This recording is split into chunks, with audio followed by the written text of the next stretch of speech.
আরে শুধু শুধু বাচ্চার মা খেলে হবে, বাচ্চার বাবাকেও খেতে দাও। দুজনে খাওয়াই দাও। আপনি আসেন না, আমার পাশে বসে আমার একটু খাওয়াই দেন। তাও লাগবে না, অন্য কেউ খাইয়ে দিলেই হবে। ও মা, দেখতেছেন না সবাই বলতেছে সন্তানের বাবা যদি দূরে, আপনি আমার পাশে বসেন, আমার একটু খাওয়াই দেন। কে সন্তানের বাবা? এই সন্তানের বাবা অন্য কেউ। দেখেন এমন মজা করেন না, আজকের দিন অন্তত এমন করেন না। আসেন না, একটু বসেন, আমার একটু খাওয়াই দিয়ে যান। কেমন করলাম আমি? টেস্টের রিপোর্টের মাধ্যমে অলরেডি প্রমাণ হয়ে গেছে এই সন্তানের বাবা অন্য কেউ। তুমি বারবার এটা কেন করছো?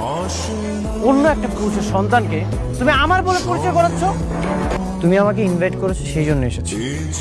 যদি জানতাম এখানে আসার পরে এমন পরিস্থিতি হবে, তাহলে আমি কখনোই আসতাম না। আমার সাথে সবকিছু নতুন করে শুরু করছিলেন, আমার বিপদে আগায় আইছেন, আমার সাথে ভালো ব্যবহার করছেন, আমাকে এখানে এসে থাকছেন। এই সব কিছু আপনি আমার জন্য আর আমার সন্তানের জন্য করেন নাই। আপনি কি কইতেছেন? সব কিছু কি আপনি আপনার স্বার্থের জন্য করছেন?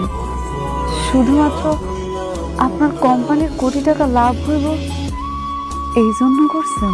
কোনো স্বার্থে আমি কিছু করিনি, সবসময় তোমার উপকার করেছি। তোমাকে যখন বিয়ে করেছিলাম তখনও তোমার পাশে ছিলাম। এই যে রাতুল তোমাকে তাড়িয়ে দেওয়ার চেষ্টা করছিল, সেখানেও তোমার পাশে ছিলাম। তোমার সবসময় আমি উপকার করেছি। বিনিময়ে তুমি কি করেছো? এত কিছু করার পরেও তুমি আমাকে বলছো স্বার্থপর। আপনি তো আমার চরিত্রে কলঙ্কের দাগ লাগাইতেছেন। আপনি আমার চরিত্রে কলঙ্কের দাগ লাগাইয়া আমার কি উপকার করতেছেন? সেটা তো অন্য একটা পুরুষের কাছে যাওয়ার আগে ভাবা দরকার ছিল। সত্য কখনো পরিবর্তন হয় না মেঘলা। চলো আমরা চলে যাই, এখানে থাকার দরকার নেই।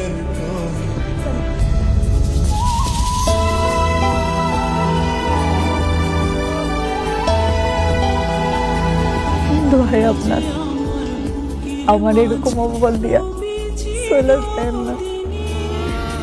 বিশ্বাস করেন, আমার এই পেটের সন্তান আপনার, শুধু আপনার। বিশ্বাস? তোমাকে করবো বিশ্বাস? বিশ্বাস তো সেদিনই ভেঙে গিয়েছিল যেদিন তোমাকে অন্য একটা পুরুষ স্পর্শ করেছিল। তুমি আমার এখানে এমন নাটক হবে তাহলে কখনোই আসতাম। বৃষ্টি, চলো। অনেক ভাই আর গুলিটা তোমার মাথায় আর তোমার বাবার মাথায় দিয়ে দিল। বাবা আমাদের ভুলে গেছে।